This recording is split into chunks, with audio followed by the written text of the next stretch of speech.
Hey everyone, thanks so much for joining me for this week's episode of When I Grow Up. On today's episode, it's my pleasure to welcome my guest, Brian Kim. Hey Brian, how are you? Hi, I'm doing well. How about yourself? I'm good. Thank you so much for joining me tonight. I know that you're a busy guy, and I also know you're a dad as well. So I appreciate it even more that you giving me your time today. Oh, it's my absolute pleasure and honor to be here. I've been following your podcast along with my brother-in-laws. I hope they hear this for quite some time, and it's an absolute pleasure to be here. Oh man, it is my honor, truly. Okay, by the way, I have to confess something. hmm um, so like I've known. Okay, so actually, yes, your whole family, not your whole family, but your your sister, Shirley, has been on the podcast, and also your brother-in-law, who also has his own podcast, like you just said. I hope they hear this. Has been on. We've been on together several times, actually. And I've known Shirley and David for a while. I hear about you all the time from Shirley, and like just hear, not bad things, just things like here and there. And then like honestly, Brian, like don't take this the wrong way, okay? But you're kind of intimidating looking a little bit. hmm Do you hmm get that? Yes, I everyone says I have a pretty bad RBF. Do you, Um, no, it's not even. I don't know. You're just like. I mean, you're not like a small guy, you know. Like and and so like I was telling my husband yesterday, like, oh, so I talked to Brian in person yesterday, and he is just the nicest guy I've ever met. I wouldn't go that far. I think a lot of people wouldn't say I'm the nicest guy, but No, I'm glad to hear. Uh, yes. Well, anyways, all that to say, I'm really excited to chat with you tonight. Not intimidating people. Brian Kim is not intimidating. He is a really sweet guy. Thank um, you. Thank you. Yes. well, that was my introduction to you, but really, we're here to talk about what it is that you do in your job. So, Brian, without me prolonging this intro, what is it that you do? My title is Chief Operating Officer at Remotiv, which is my background. Yes. Um, and what we do is we provide a financial technology platform hmm to help people achieve their perfect retirement.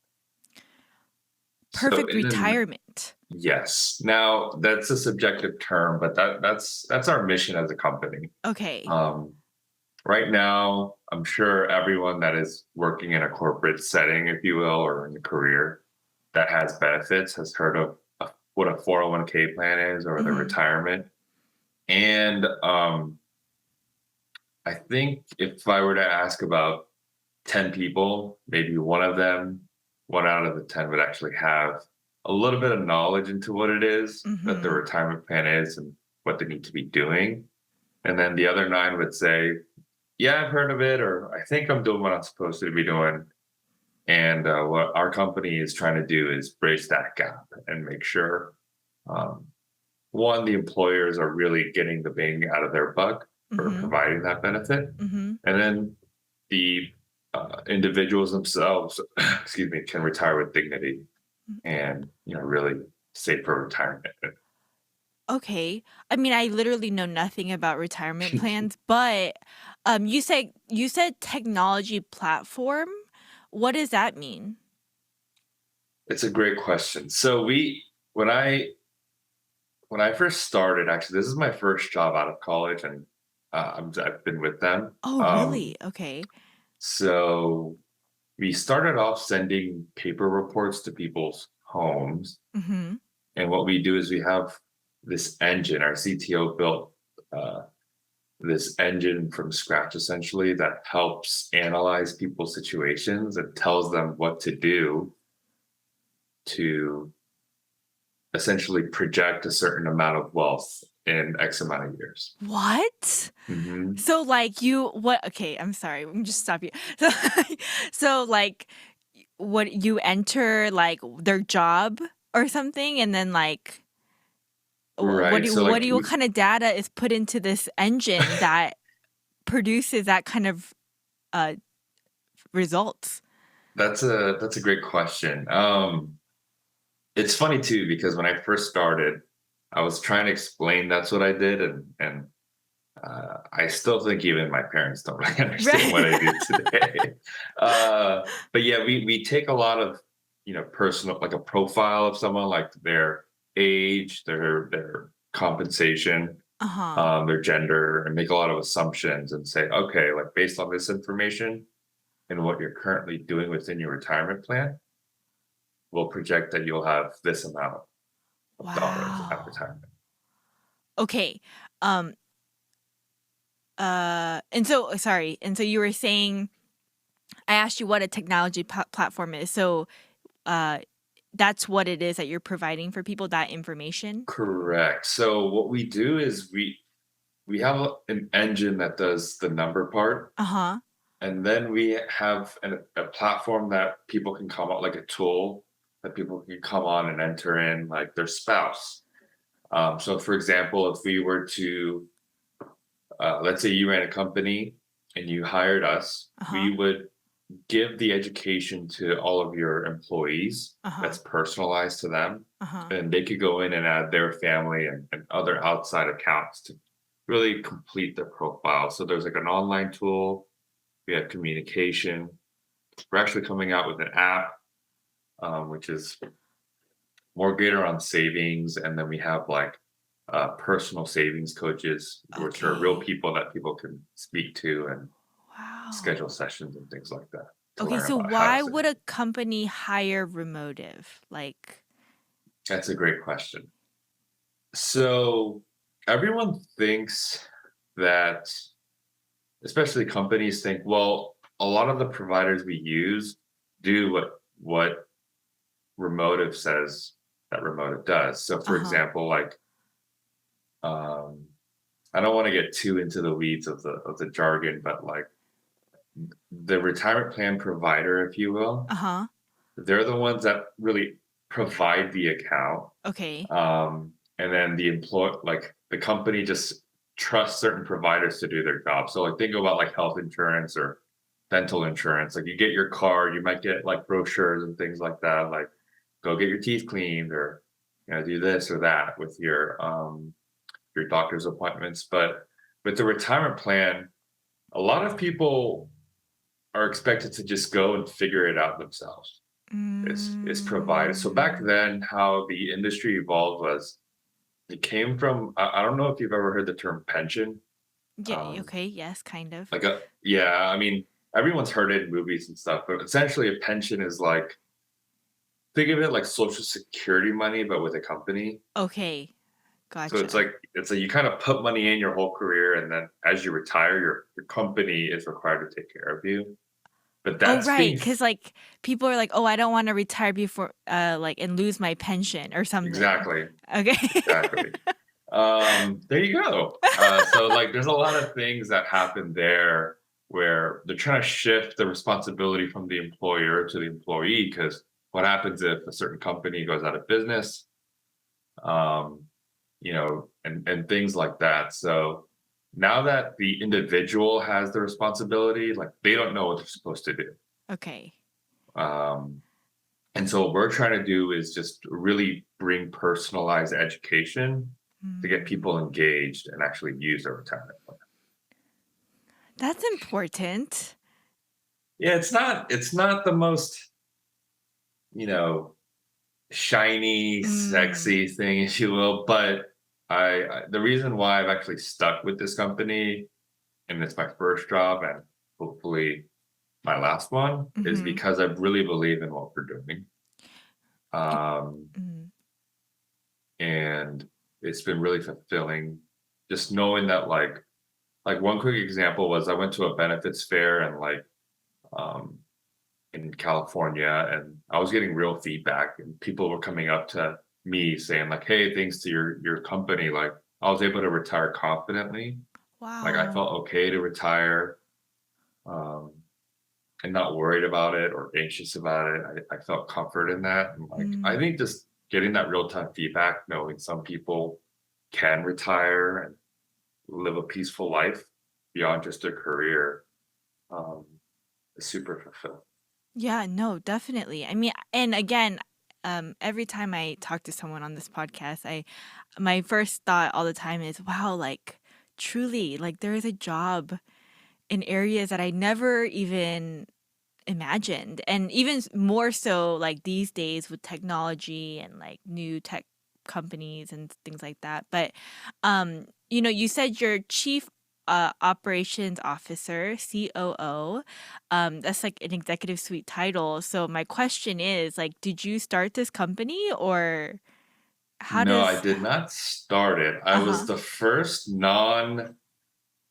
relationship employee. So our founder,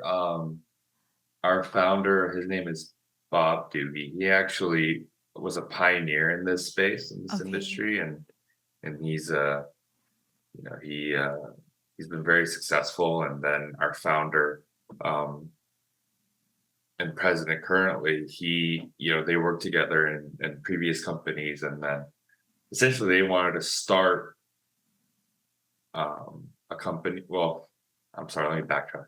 What they started was the products that help people retire, but Okay. then they realized as they were, you know, heading off into the horizon, they were like, well, no one really knows how to use the product or understands the products we created, and that's the gap that they wanted to do. And so I actually graduated from Georgia Tech Mhm. with a IE degree. It's industrial engineering, but all the other engineers call it imaginary engineering. But yeah, actually, I got graduated from there, and then I co-opted at Cox Communications. Okay. Um, and it's funny because the co-op manager I had there, like he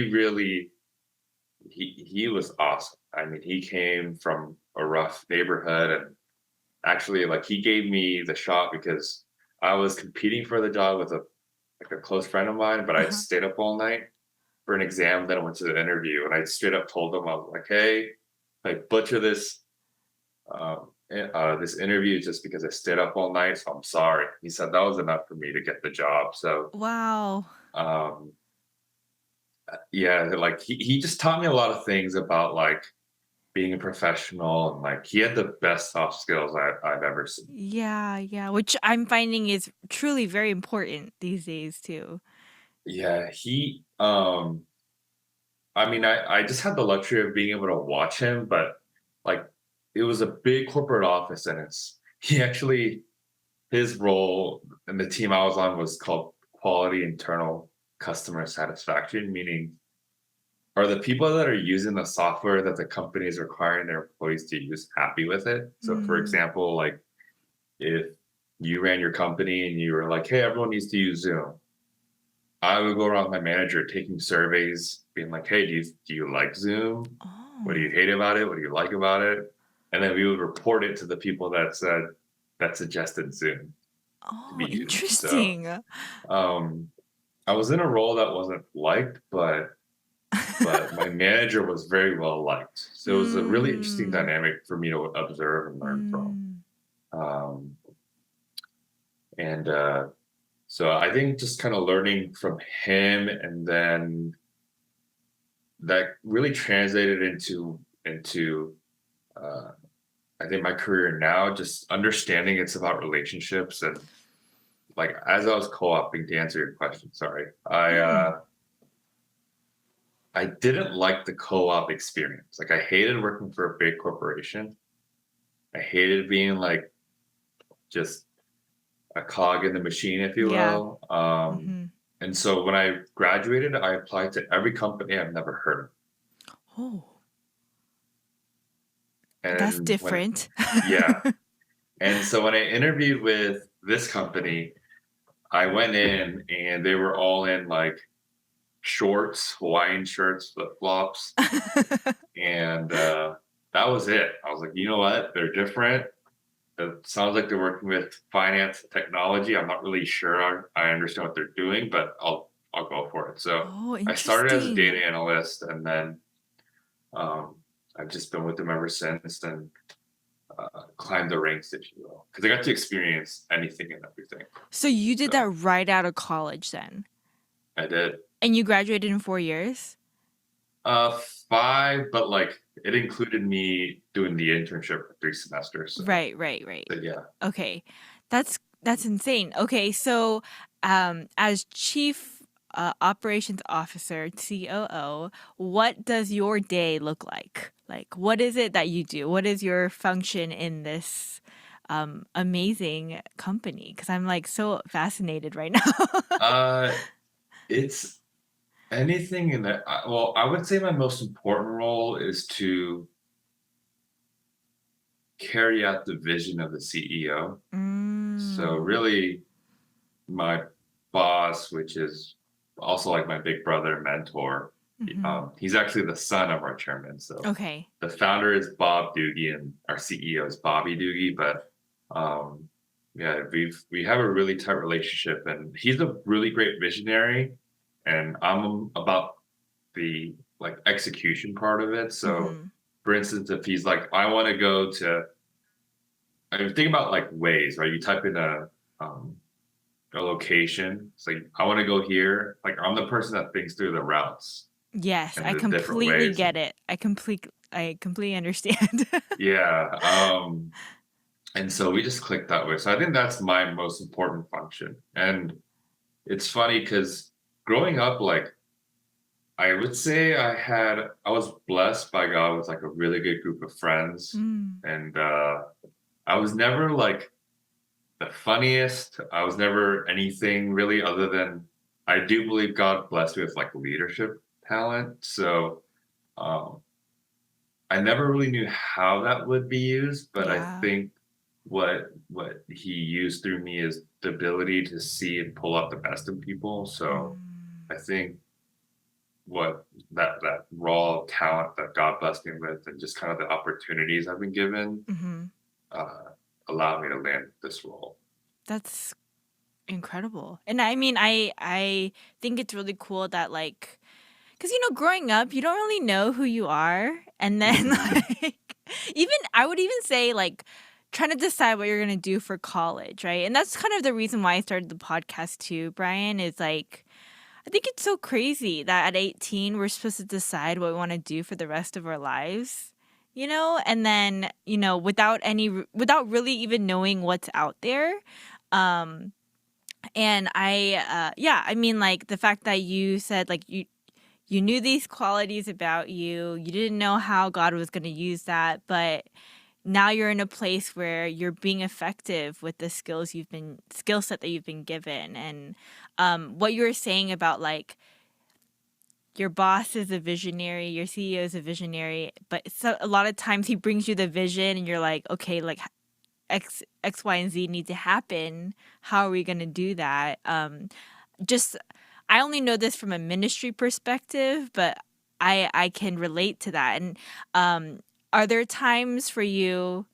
Hopefully, your CEO doesn't hear this, but um, are there times for you where that's like challenging or frustrating, even? Or I mean, it seems like a really great work environment, so I can't imagine that it's like you know too frustrating. But as CEO, like, do you ever find yourself in a place of just kind of like, okay, what are we gonna do? Um, yes, but I think it depends. Like, Mm. what is your definition of frustrating? Oh, Or here's why I ask. okay. It's there can be a frustrating as in we completely disagree Oh, on okay. certain things. It can be Uh-huh. frustrating as in um,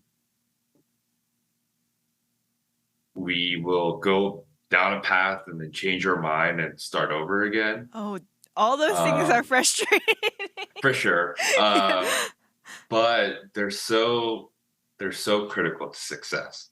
Right. Because I think the main thing that brings us together is we have the same values and we believe in the same principles. Mm. Um, but what makes us work well together is that we think so differently, Mhm, but we mhm. both agree on the final outcome. Mm. So it's good because the disagreements, the frustrating part is actually the most beautiful part because you're able to battle test it and really think it through. Mm. Um, like it's funny because I think if you read like Proverbs, which is my favorite book in the Bible, just because it's always a contrast. It's like do this, but don't do this. And Mhm. I really Mhm. believe um, wisdom is about knowing what to do and what not to do just as Yes. much. And I Yes. think that's why our partnership works very well. Oh, wow. That's incredible.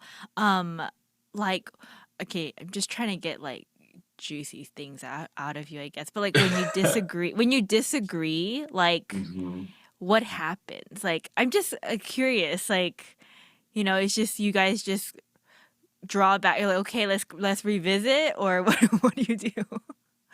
Um, I think I think because of our personal relationship, Uh-huh. it's because we trust each other so much that we're willing to listen Mm. to each So other's important, yeah. um like why we disagree. And we've gotten to a point where if we don't disagree, we actually see that as a problem. Oh. If it's too like, oh, that sounds like a good idea, and we don't play devil's advocate, that's usually a red flag, I think. Just because you're not thinking it through, and there's too many blind spots because you're only thinking about going forward and you're not thinking about everything else. Interesting.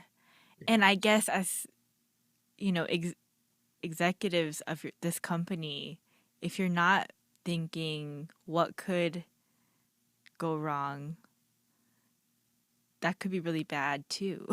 Yeah, I'm I'm really bad with like phrases and cliches, but there's a saying like if you're paranoid, you shouldn't be, Mhm, but if mhm. you aren't, you should Should be. be, yes, yes, I've Yes. heard this before. Um, I really believe in that. Like Mm, you obviously don't want to rob yourself of peace, but if you're ignorant to the possible risks and you don't think it through and you weigh the pros and cons, it's a super dangerous place to be. yeah.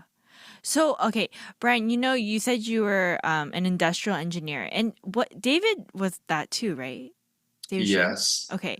Um, and he is a problem solver. Can you remind me again, um, like what IE studies? Like, so I guess what I'm getting at is, did your degree help you in what you're doing today? I think the main skill set of any engineering degree is to problem solve. Yes, this And is true. like so for instance, mechanical engineering is to use tech or machines and hardware, right, to get Mm-hmm. things to work together. Mm-hmm. There's civil engineering where you're trying to ensure and you're problem solving um, like does a parking lot fit on this kind of land that has this incline, etc. But Right. for IE, it's more about processes and cost cutting and efficiency. Right. Okay. That's why David is in a supply chain thing. I got it. Yes, Okay. yes, yes. Okay. Just kind of, um, I'm just remembering everything right now. Is why. yeah, like it's funny because I actually started in business management, and then my roommate, I got really lucky with my roommate because he was like number three in our class from high What? school, and he wanted to go to Duke, but he ended up just going to tech, and I happened to be his roommate, and I was like I surely you know was very annoyed with me for this to like hype. Like so I was one of the kids that was fortunate enough to do well without putting in too much Oh, effort. so annoying. And I do feel weird admitting that, but I feel My like if I husband is didn't the same way, and it's very annoying. I feel and for Hannah. so No, I'm just kidding.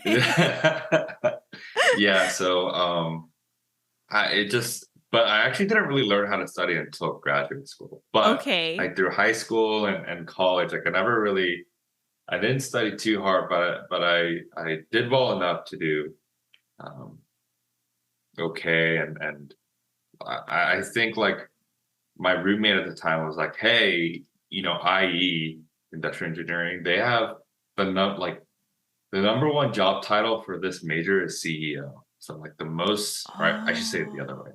Like most CEOs at the time were IE graduates, the number one. interesting. So I had no idea what I was getting myself into. Um, but I'm glad I did. Oh, wait, so Definitely like why pushed me. is that then? Because of the problem, like, because of, like, the need to know how to not just problem solve, but, like, save money and be efficient in whatever it is that you're doing? Is that why? Yeah. Huh, interesting. I know what my son's gonna no, I'm just kidding. That's funny.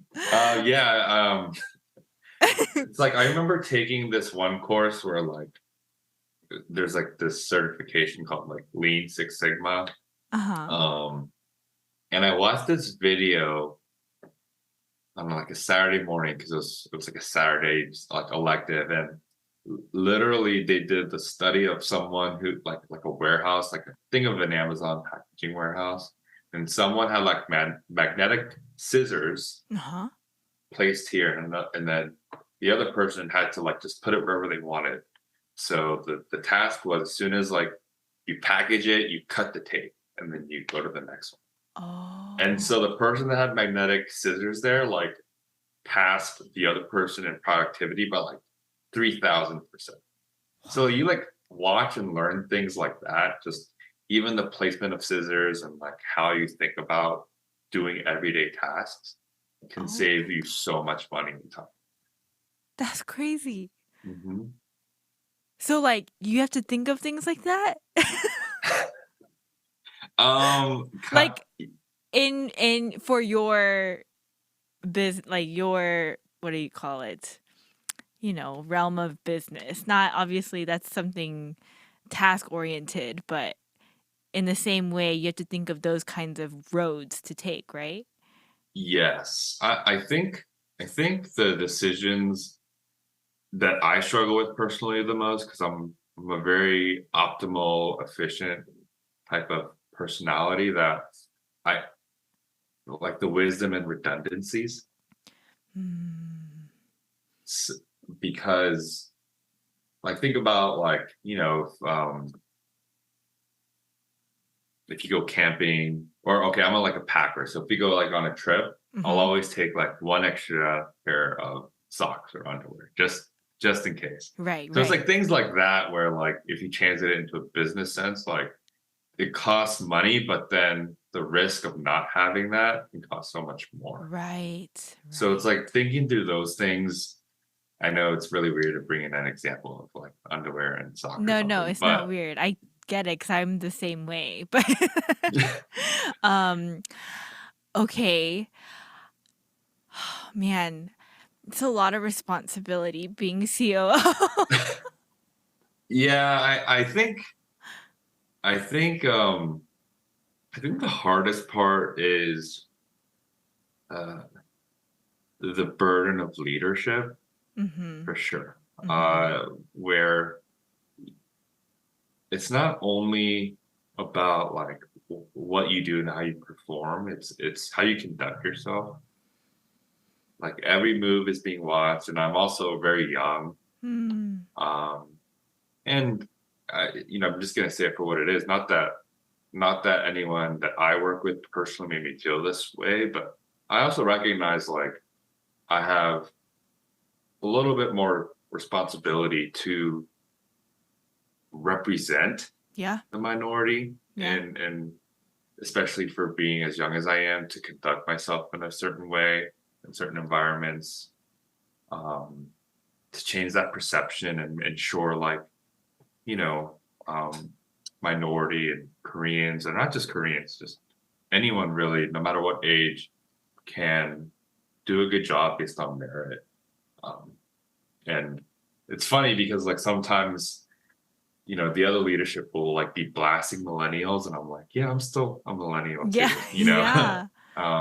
but uh, yeah, just the burden of leadership, I think, is the most taxing, but the most rewarding. Yeah. I'm glad you brought that up, honestly, because I was gonna ask you. You're 32. Hmm. 32. I mean, being executive of a company is at 32 is something to be celebrated. I mean, truly, Brian. And I don't mean to put you on the spot, but uh, yeah, like you should. I mean, congratulations, honestly. It's a belated one, Thank you. obviously, but it is really amazing. And as you were talking, I thought of something too, as you said, being a minority, being Asian American in your field and in this situation, in your, what do you call it? What do you call that? Your COO-ness. But Yeah. like I did just realize, unfortunately, I can't speak for everybody, but I do think there is a lack of financial literacy amongst Asian Americans, especially our generation. Because I wasn't really taught. I don't know about you.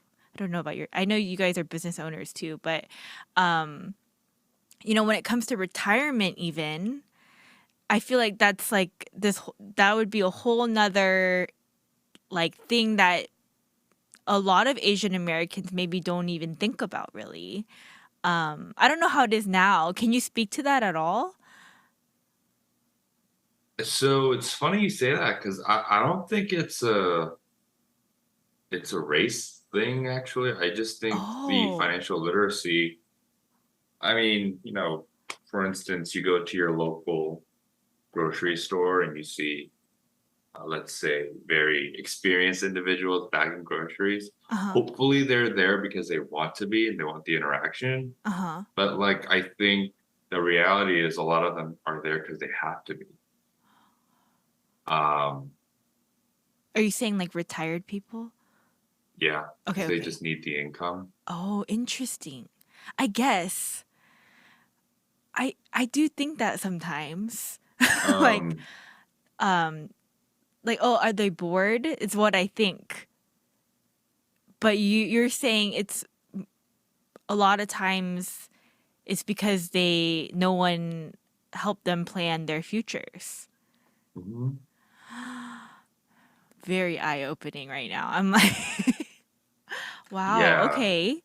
Um, and so if I were to one, if anyone has access to a retirement plan. I mean, I have to give a disclaimer just for my sake of my industry. Like, I'm Yes, not giving yes. anyone in financial advice, but if you do have a retirement plan with your company, I highly recommend you go and just get started saving because time is our greatest asset.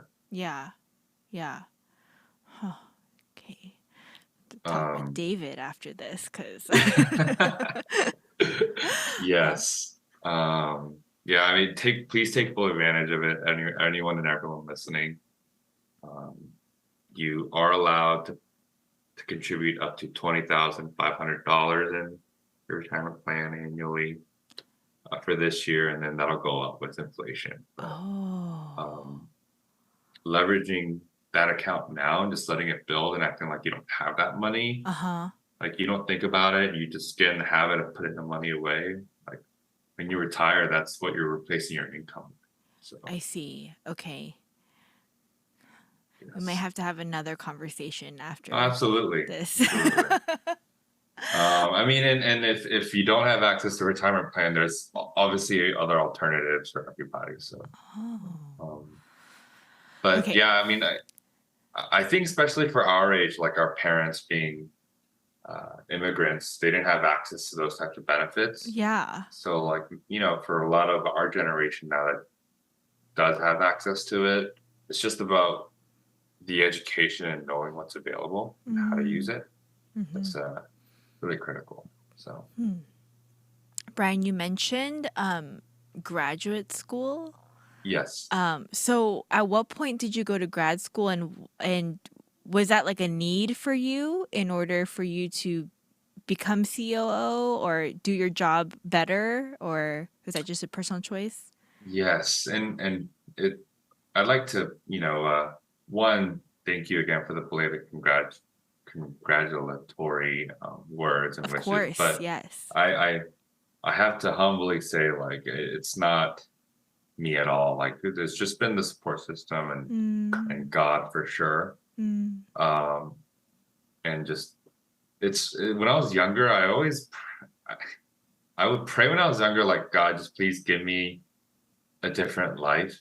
I never understood what I was mm, praying for. I just knew, like, maybe this is coming from a place of not being humble, but I just prayed for a different life because I just believed I was supposed to have a different one, which mm. um, I do believe God is answering through now. But um, yeah, graduate school was a part of it. Like, I hit a point in my career where I could decide to, like, start looking. Like, all my friends now were asking me, like, "Hey, why are you still with this company? Like, we're all at the big ones Mm, and all these things, and you should think about venturing out." But it's not like I knew what I wanted to do. So I was like, well, until I figure out what I want to do, let me try to go back to school and see what I can do to improve myself. And so mm. I actually started at Georgia Tech. I finished one semester, but then my boss wanted me to move down to Miami. Okay. And so I moved down to Miami with now my wife, Hannah. We got married and then moved down there. Um, and then I started over at University of Miami. Yeah, Okay. I got my MBA there. Oh, wow. That's crazy. Only because I hate um, studying that I think it's crazy people go to go educate themselves more. No, but in the best way possible. I mean that in the best way possible. But yeah, I actually didn't know I knew how to, or I didn't know how to study until graduate school though, which you is did weird. mention that. Okay, so like what does that mean? Graduate school was very challenging for you or like what does that mean? It was very fulfilling because I was curious. Oh, Yeah, I like guess. No, no. Okay, what I'm trying to say is like my husband and I we talk about this all the time. Like, you know, because we have our own kids too. Like, yeah, like so. Okay, so David, my husband, is a structural engineer. I don't know if you do you know that Shirley and him work together? I did not, but now Oh I yeah, do. they work together at RLR. Okay. Shirley actually Shirley actually, what do you call that? I can't think right now. You know, Refer, refer. referred, referred David, and then they worked as civil together for a little while, and then he moved to structural. But he studied structural. Anyways, Mm-hmm. what I was trying to say is, yeah, like if we could do it all over again, because I mentioned too, like I told you, like my husband, he like annoyingly like never studied and just did well on tests and stuff. But like, I think, there's a lot to say about that now because he says, if I could do it again, I would have worked and like kind of figured out what I wanted to know or needed to know or even just have interest in. And then if you actually go to school because you want to learn about the thing that you're doing, it would be so different. And so like even our own kids, like we talk about that. It's like what do we want for them or what do they want to do? We need to be open because if we could do it again, the information that we learned in college may have been retained better if we were actually interested in what it is that we were studying in. Is that kind of what you're saying? Maybe I'm totally Yes. wrong. Yeah, no, I agree. I like, even with like work, e- there are so many people that are like, well, why am I part of this meeting? I have nothing to say. I don't really care.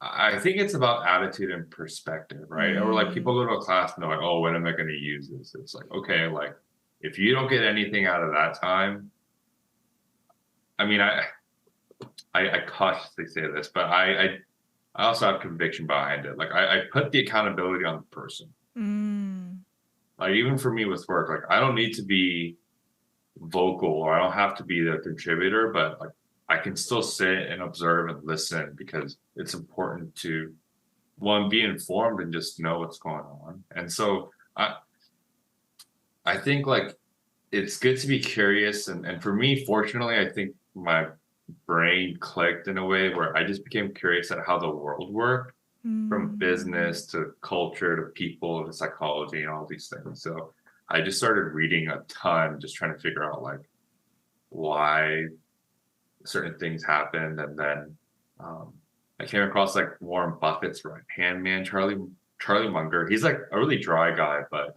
he said like the thing that schools, the education system did that really failed us was splitting up subjects like they're separate Huh. because everything is like tied together, right? So like think about it this way, like economics and psychology. If, if you had those two classes, you'd think they're really two separate things. But like think about the behavior you convey when you go shopping or when you don't go Mm. shopping, or if you impulse buy, or if you want to upsize a certain meal at a restaurant or Yeah. whatever. Um, And when that clicked for me, it's like even if I feel like it doesn't pertain to me, I realize everything is transferable. So I think just taking the accountability to try to learn and be curious is important. Yeah, no, I agree. Uh this mindset that you're talking about right now, like I feel like has come up a couple times in the podcast. Like just kind of like a growing mindset, right? Like you're talking about just Mhm. understanding that you can learn from everything and it doesn't have to be one way or the other. Is really important. I think not just if you want to be or COO one day, but just like in life, as even as a parent, I'm sure you know too, like so much so. But yes, that's really good. That's really good advice. I was gonna ask you if you had any like other life advice. Or maybe even just like someone listening, they're like, "Hey, I want to be COO one day, like Brian." Do you have any advice for someone that is thinking that right now? Um, I think to one, not put so much pressure on yourself to have it figured out. Like I, I mean, I say this with love. I don't even think our parents have really figured it out. Mm, Um, but it's to not worry so much about figuring it out and to just make the most of what we can each and every day. And yeah. I think from a career standpoint, which is what I think I benefited from, not because I did it intentionally, but I did it, uh, I got lucky or blessed by God. Like, uh, I wanted to share with my daughter too. Like, if you don't know what you want to do, find someone you want to follow and do Ooh, whatever with them. that's really good. Um, That's really good. because I've gotten to a point now too where I have enough professionals around me where like it doesn't matter how great the job is if the people you work with are not good, Yes. no job is good enough. But Yes. like a boring job with like the most amazing people can be fun and fulfilling. Yeah. Oh yeah, that's So so true. That's so yeah. true. Um, uh, oh man, I lost my train of thought, but that's okay. But yeah, that's good. I'm gonna use that. Yeah, no, I'm trying to make sure I keep adding to my insurance, my children. Yeah. Yeah. Oh, I remember now what I was gonna ask you. So like, um, are you pretty busy? Like as just it's a lot of responsibility. You're CEO of a company. Like, are you busy? Ye- I want to make sure I answered this correctly. I so the I think the best way to explain an executive role is like your work is never done. You just decide Uh, when to stop for the day. I see. I see.